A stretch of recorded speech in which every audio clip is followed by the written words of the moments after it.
5 வார்த்தைகள், இறை வார்த்தைகள். அந்த 5 இறை வார்த்தையில் அவர் நமக்கு சொல்லக்கூடிய காரியம், கொரிந்து நகருக்கு நான் வருகின்ற பொழுது மனிதனுடைய ஞானத்தோடோ சொல் வன்மையோடோ அறிவோடோ நான் வரல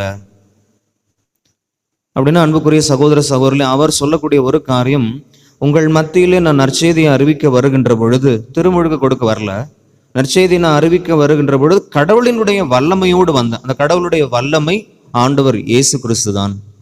ஆண்டவர் இயேசு கிறிஸ்து சிலுவையில் அறையப்பட்ட இந்த மெசியாவை தவிர வேற எந்த காரியமும் என்கிட்ட கிடையாது. ஒருவேளை இந்த உலகம் அறிவிக்கக்கூடிய வகையில மனிதனுடைய ஞானத்தோடு உலகத்தினுடைய ஞானத்தோடு நான் உங்களுக்கு செய்தி கொடுக்க வரல. அன்புக்குரிய சகோதர சகோதரிகளே, அப்போ இன்னைக்கு பவுலடியார் என்னுடைய வலிமையும் என்னுடைய ஆற்றலும் எங்கிருந்து எனக்கு கிடைக்கிறது அப்படின்னா, அது இயேசு கிறிஸ்து தான் அப்படின்னு மிக அழகாக அழுத்தம் திருத்தமாக அவர் நமக்கு சொல்கிறார். இன்னைக்கு ஒவ்வொரு திங்கட்கிழமையும் தூய ஆவியானவருடைய இந்த நவநாளாக நம்முடைய பங்குல நம்ம சிறப்பித்துக் கொண்டிருக்கிறோம். அந்த ஆவியானுடைய அபிஷேகம் நம்மை வழிநடத்தும்படிக்காக.